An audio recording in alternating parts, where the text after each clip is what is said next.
Edouard, donc on commence maintenant la deuxième partie de la leçon 14, c'est ça? La leçon 14, Oui. qui c'est le groupe altaïque. Donc, on était en train de parler Oui. du Japon. Non, plutôt la famille altaïque. La famille altaïque, voilà. Donc, on était en train de parler du japonais. Attends un seconde parce qu'il faut que je partage mon écran. Oui.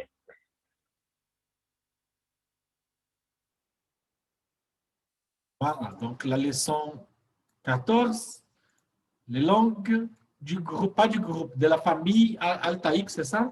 Au De groupe. la famille, oui, de la famille parce que voilà, c'est la famille. Et après, on dit le groupe japonique, le groupe turc, parce que c'est un peu plus moderne.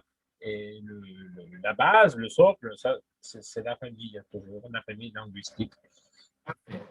Donc, on était ici en train de parler du verbe du japonais, les verbes. Oui, Alors, c'est avec toi. oui, oui.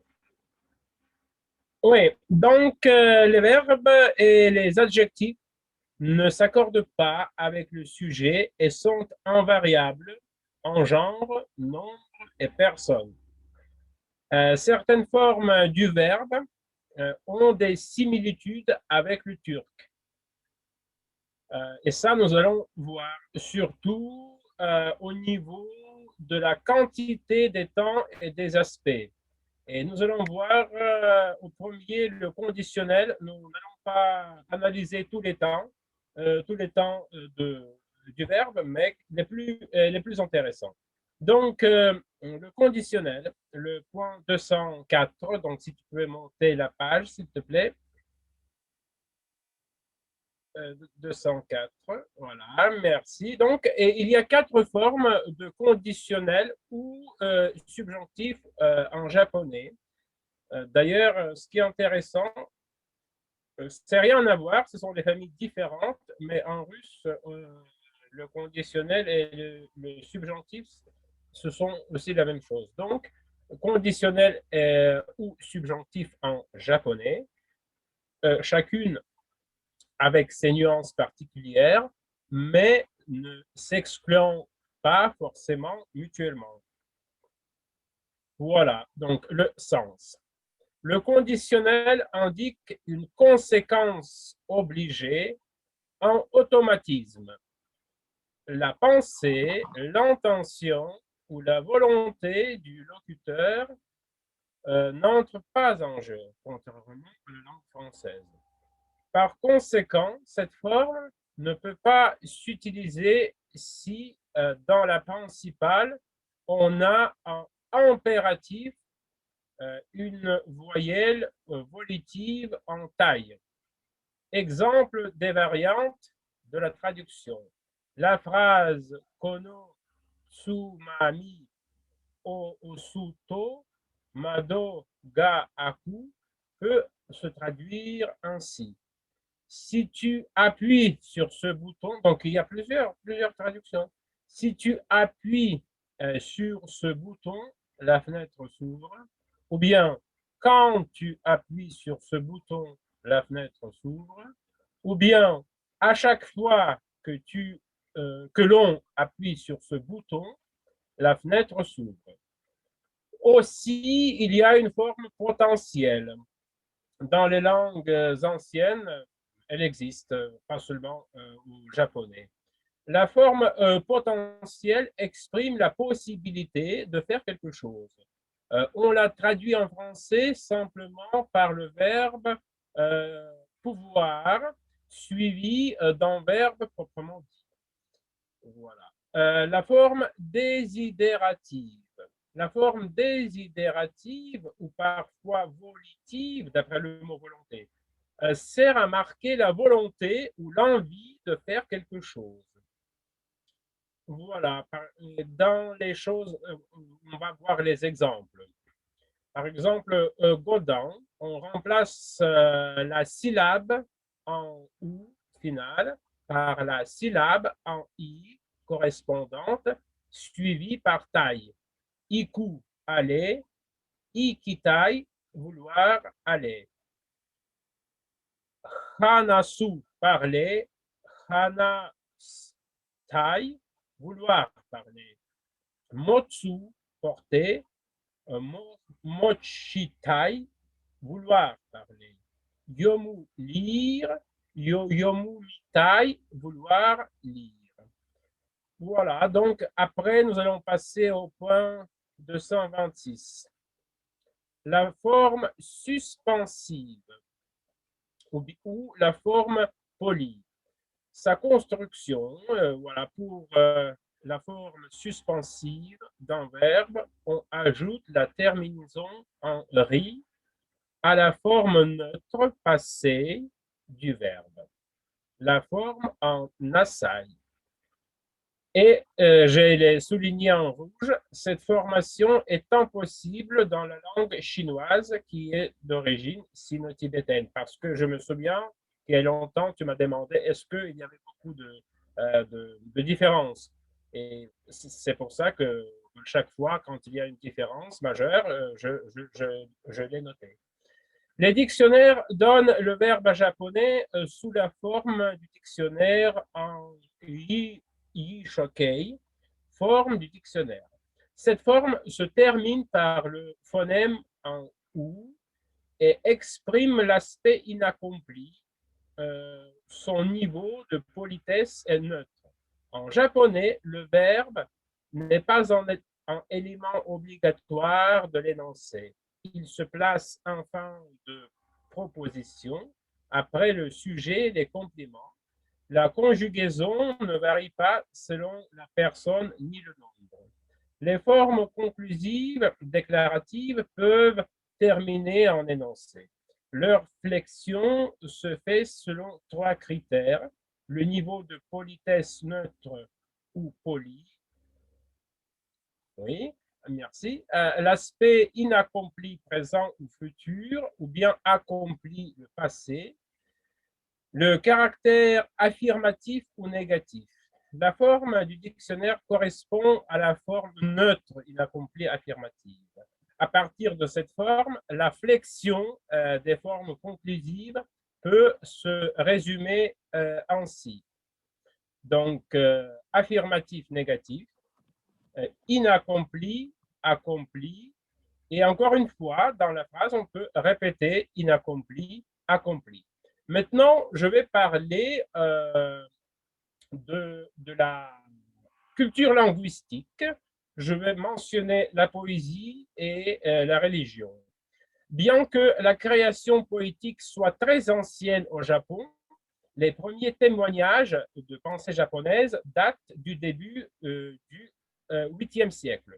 Ces poèmes se trouvent inclus dans le texte en prose. C'est ça ce qui est intéressant. On n'écrivait pas les poèmes séparément, on les mélangeait avec les textes en prose.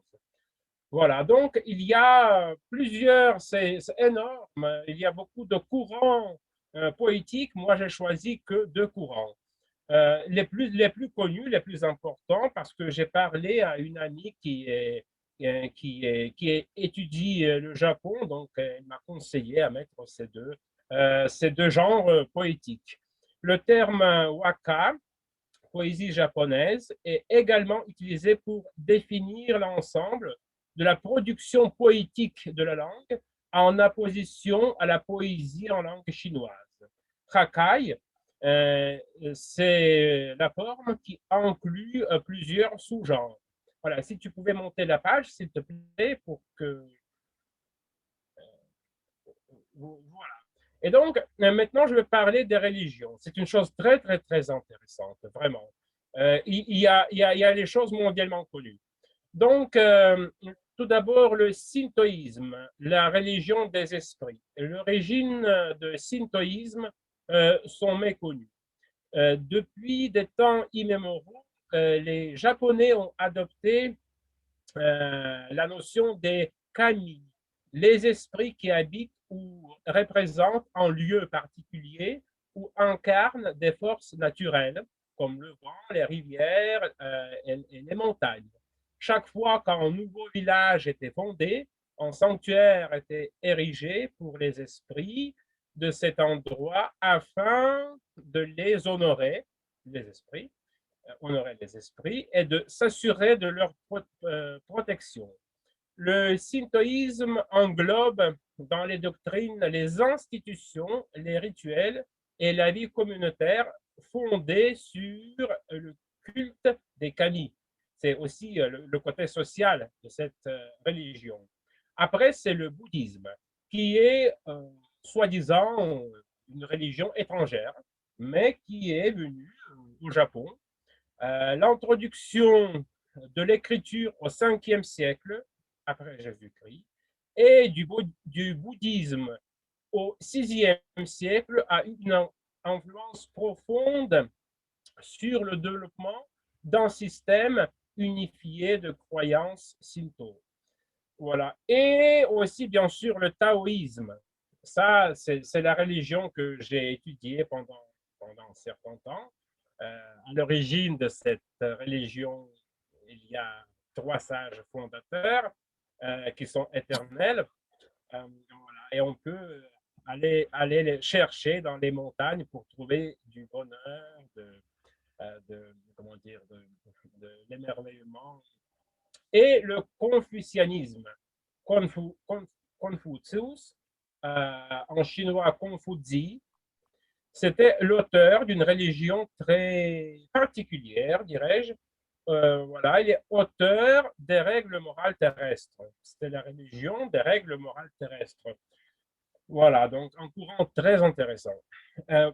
Premièrement, l'élaboration des récits et l'introduction du taoïsme, du confucianisme et du bouddhisme dans ces derniers avaient pour but d'impressionner les Chinois par le raffinement japonais. Les Japonais étaient intimidés par l'avance culturelle chinoise. Avec l'introduction du bouddhisme et son adoption rapide par la cour, il était nécessaire de donner des explications sur les apparentes différences entre les croyances japonaises indigènes et les enseignements bouddhistes. Et donc, on a trouvé des explications plaçant les kami, les divinités shinto, en tant qu'êtres surnaturels, toujours dans le cycle de la Renaissance et de la Renaissance. Et donc, après, on a trouvé les ressemblances entre kami et bodhisattva. Et maintenant, la chose avec laquelle la philosophie japonaise est mondialement connue, c'est le zen. La traduction japonaise du mot chinois Tao, qui suffit la voie ou le chemin. L'approche du zen consiste à vivre dans le présent, dans l'ici et maintenant, sans espoir et sans crainte. Et la chose mondialement connue qui est éditée dans tous les pays du monde, ce sont les koans ou les koans zen, voilà, qui sont très connus. Voilà, si tu peux monter, s'il te plaît, la page. Merci. Voilà, donc on peut... C'est un peu trop. Voilà, oui, merci. On peut dire approximativement que le Zen Soto insiste sur la pratique Zazen, Za assis, Zen méditation, et de Shikantatsa, oh, pardon, j'arrive pas à lire le japonais, donc Shikantatsa, seulement s'asseoir, alors que le Zen Rinzai fait une large place au Coran, apparu paradoxe à visée pédagogique pour la compréhension intellectuelle, qui impose aussi l'intuition. Voilà. Ce qui est intéressant, le zazen doit être sans but. C'est ça la question qui est vraiment frappante, qui nous mène très loin. Est-ce que ce que nous faisons doit avoir un but au sens spirituel du terme, voilà, et doit obligatoirement porter un résultat? Et donc, Zazen se pose cette question. Voilà, si tu pouvais aussi monter, s'il te plaît, la page. Voilà, quelques mots à propos de l'islam, venu de la Turquie et de l'Asie centrale. En 1889, c'était une immigration musulmane de la Turquie. La progression de l'islam a avant tout commencé après la Première Guerre mondiale avec l'arrivée des musulmans d'Asie centrale. Les chocs pétroliers des années 1970 ont fait prendre conscience aux Japonais la nécessité de créer des liens avec le monde musulman. Et les statistiques actuelles sont incertaines, mais qui indiquent entre 100 000 et 200 000 musulmans qui vivent au Japon et qui habitent principalement les grandes villes comme Hiroshima, Kyoto, Nagoya et d'autres. Voilà, également, on a construit aussi quelques mosquées pour les musulmans. Voilà, sur cela, je finis sur la langue japonaise et je voudrais continuer avec le chinois. Voilà, donc le chinois. Tout d'abord, c'est une autre famille linguistique sino-tibétaine. Attends, Edouard, une seconde. Parce Ah oui, qu'ici, c'est le chinois, mais ça, c'est une autre leçon pour parler de ça.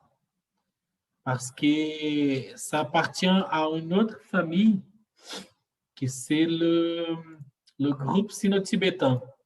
oui, C'est le exactement. chinois et quelle autre langue appartient au sino-tibétain? Euh, le tibétain, et je n'ai pas regardé les autres parce que comme c'est pas vraiment ma spécialité, donc D'accord. j'ai Mais préparé qu'est-ce les qu'on peut choses. faire, c'est le suivant, Edouard. On a parlé sur le... Attends, Edouard, regarde l'écran, s'il te plaît. Oui, On a parlé sur le japonais, sur les langues oui. turques, sur les langues tongouzes, et maintenant, il manque le mongol, le coréen et le tatar. C'est ça qu'il manque de la famille Sur le Altaï? tatar, comme je t'ai dit, c'est pas un dialecte, mais c'est très proche de la langue turque. D'accord. Qu'est-ce qu'il manque alors? C'est le coréen et le mongol? Oui, et je suis en train de regarder Et mes tu as le papiers. plein du mongol et du coréen? Parce que pourquoi je voudrais continuer avec le chinois, je vais expliquer pourquoi. Parce que le chinois a influencé la Corée et le Vietnam. Tandis Oui, que, oui, oui, oui, oui. Edouard, une seconde. Parce que si tu commences à expliquer, on va prendre beaucoup de temps. Le mongol et le coréen, il manque encore que tu fasses le plan, c'est ça? pour les langues mongoles, c'est vraiment pas beaucoup de choses à dire. C'est le point numéro 292. D'accord. Et le coréen, il y a quelque chose dans le plan? C'est quand quand je parlerai sur les Chinois parce qu'il y avait une influence culturelle et au niveau Donc, de l'alphabet. dans le chinois, il y aura le coréen, c'est ça? C'est pas dans le chinois, mais le coréen est lié culturellement, bien qu'il appartienne à notre famille. Voilà. Mais comme c'était D'accord, très d'accord, influencé par d'accord, les Edouard. Parce Chinois, que si tu commences à expliquer, on va prendre beaucoup de temps. Donc, où est le mongol? Dans quelle part? le mongol, c'est le point 292. C'est Oui. 292. Ah, voilà, parfait. Oui. Donc, on va parler maintenant sur le mongol, s'il te plaît. Et Oui, après, on commence le chinois dans ah oui. une prochaine leçon. Oui, avec grand plaisir.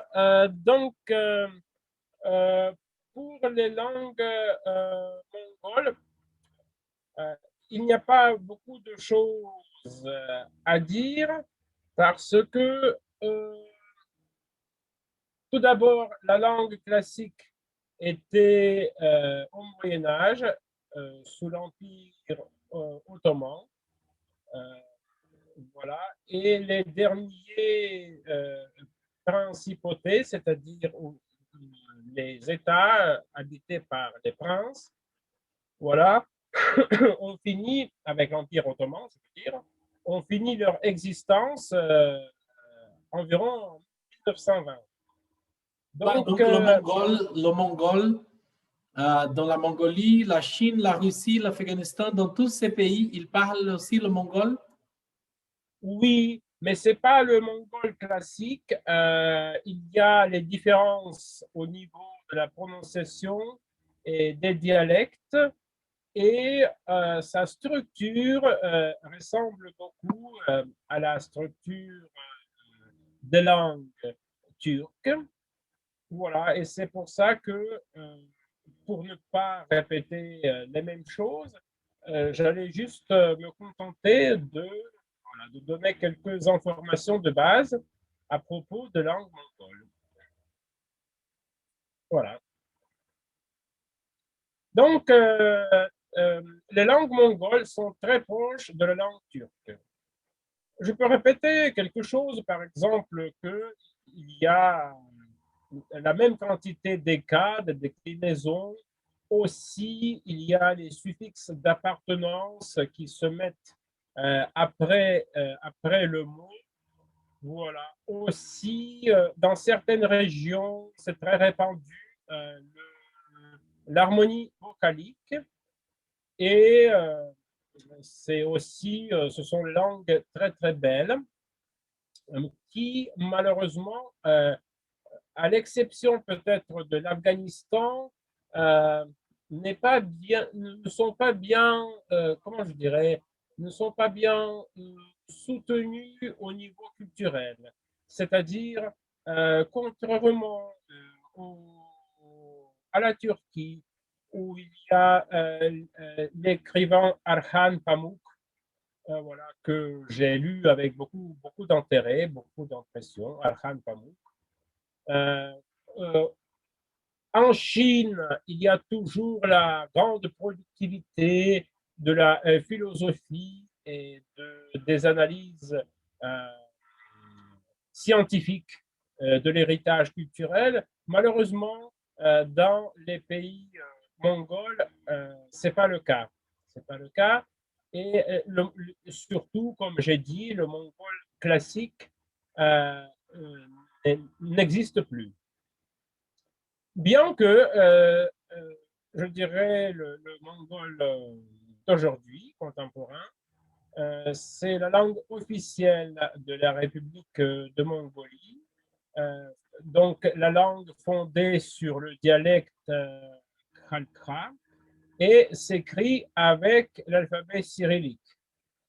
D'ailleurs, quand je vais parler sur la Chine, il y a un dialecte qui s'écrit aussi avec l'alphabet cyrillique.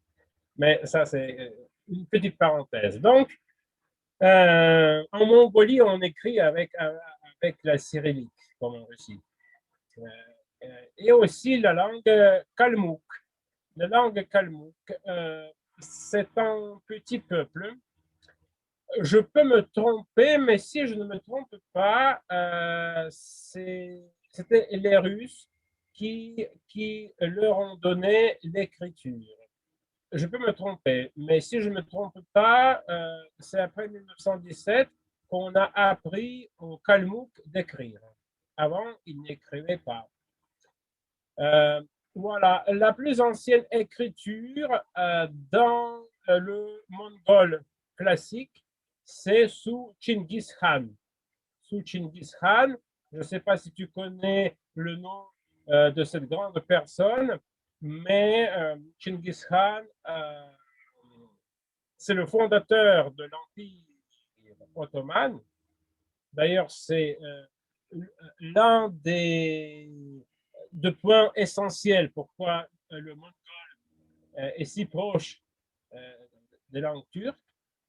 À l'époque, on écrivait en arabe, bien entendu. Voilà, Chinggis Khan, c'était un grand conquistador, comme on dit en espagnol, conquérant. Voilà, et donc, comme quand j'ai parlé de la Turquie, il a fondé l'Empire ottoman qui s'appelait parfois à l'époque l'Empire mongol. Et surtout l'État mongol. Voilà.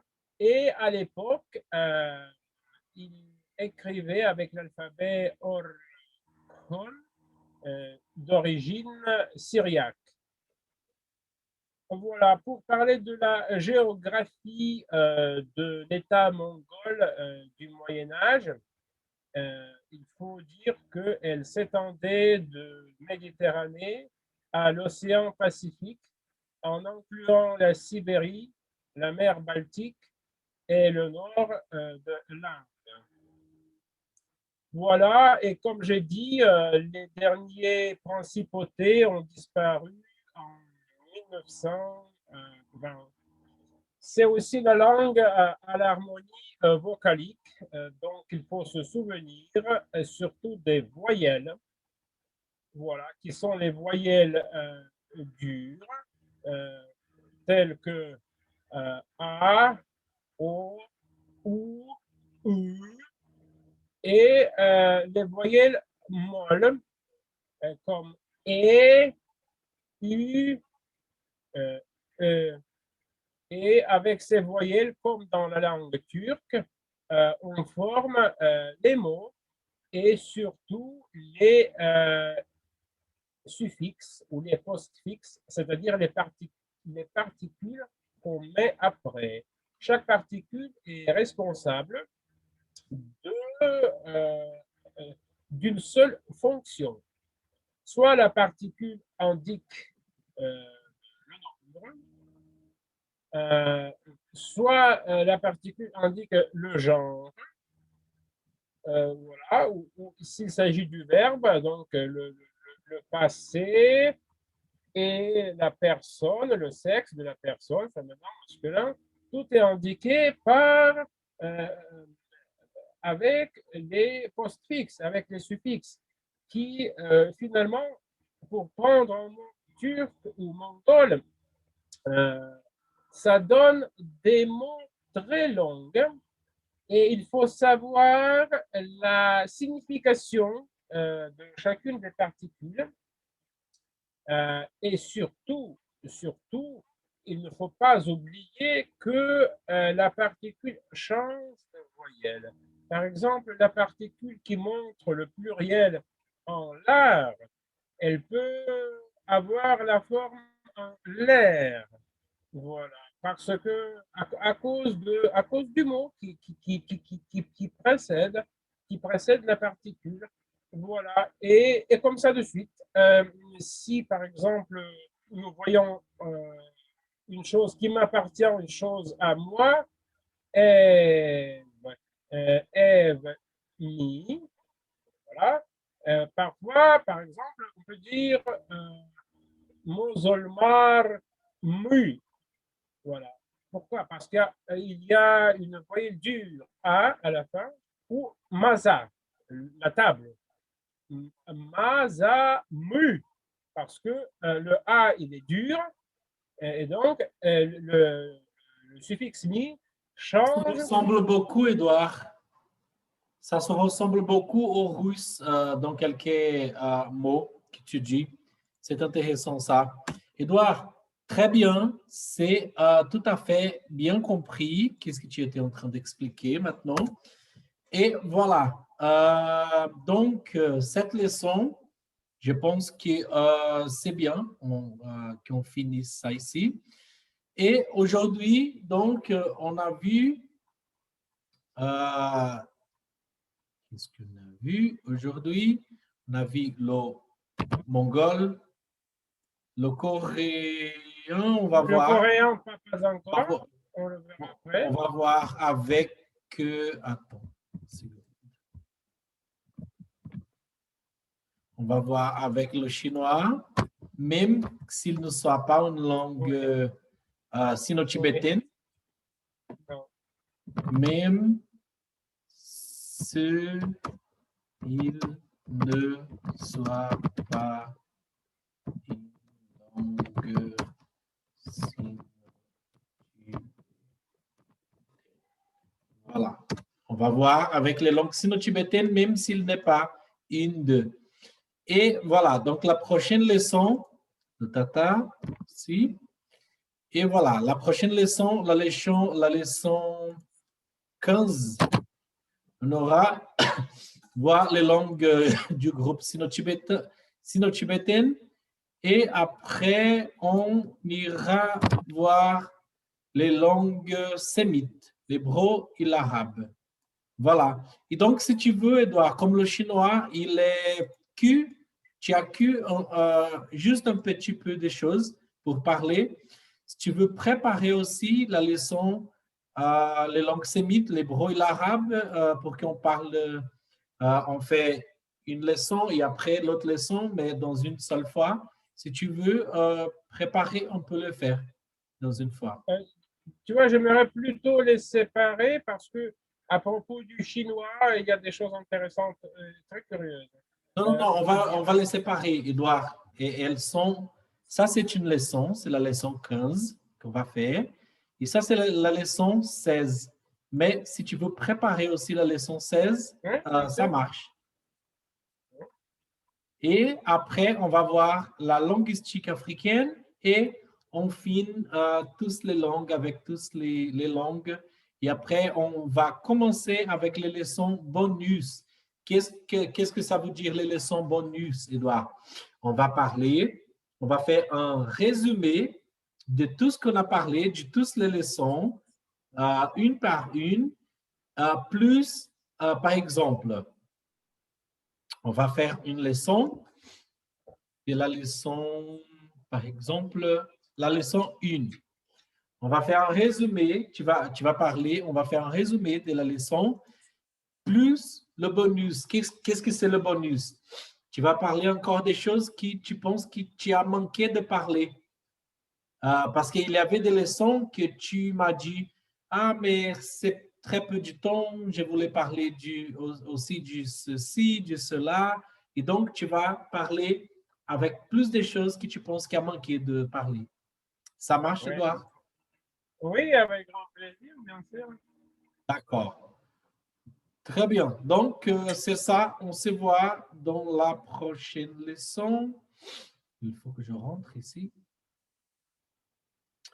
On se voit dans la prochaine leçon, la leçon 15, avec les langues du groupe sino-tibétain, le chinois, le tibétain, et on va parler aussi du coréen. Merci, Edouard. Merci mon beau Edouard. C'est moi qui te remercie. Et on se voit la prochaine leçon. Merci. Au revoir. Salut. Salut.